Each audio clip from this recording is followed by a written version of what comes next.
I received a text message from her at 10:37 a.m. that day asking me if I was coming home from lunch. I usually don't bring my personal phone in on my job, so I didn't respond to that message until 1:39 p.m. later that day. She could drop her phone, but she would never in a million years, not pick up our children on the time that she normally would have. She was definitely taken against her will. And that was Keith Papini. He was talking about the last time that he heard from his wife. He was on Good Morning America this morning, his wife, Sherry. I want to go to Wendy Patrick, veteran prosecutor, joining us out of Los Angeles tonight, and Troy Slayton, defense attorney, also out of L.A. Thank you both for joining us. Wendy, I heard the sheriff say the family believes she was abducted. We are working on various theories. Does that concern you at all?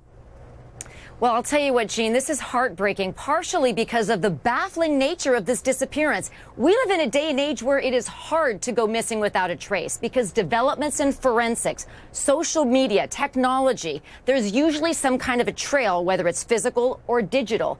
And here there isn't. I mean, you heard the sheriff lay out all of the different things they've tried. One can only hope that the community coalition that is mobilized in the Redding community will be able to find the kind of leads, surveillance footage, whatever it is, anything. And there's so many people working on it that we can only hope this will turn out to be just a kidnapping and, God forbid, not a murder. Troy, one of the things I really wanted to know was that if the dog had hit, because we don't know if it was a search dog or a cadaver dog, but a dog, if a dog would hit, because normally they do hit.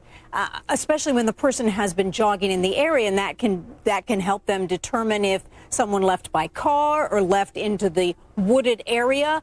What does that tell you, that a dog didn't hit? And we've had very good weather here in Southern California, so you would expect that if she was dragged or taken somewhere that the dogs would hit. But I just want to touch on something that Wendy mentioned.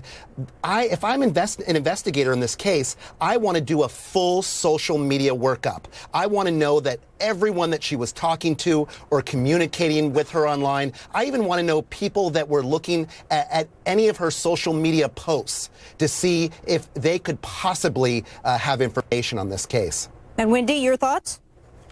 Troy and I, we deal with these cases all the time where you look at cyber stalkers, you look at people that are following different people on Twitter, and you got to wonder who did this. And it's an excellent place to start, to look and see if there was anybody that was showing an unhealthy interest in her whereabouts. Somebody that knew perhaps that she jogged every day at 2 p.m. She had that routine. Who else knew about it? That is no doubt one of the things that law enforcement's looking at as well.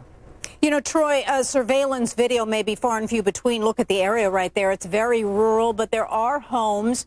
Surveillance video is something that they have to be, maybe not talking about now, but absolutely trying to find. Sure, investigators want to keep all information that they have close to the vest unless it's going to be something that's going to help them develop new leads. So, yeah, you can't do anything in private these days. Everything is open.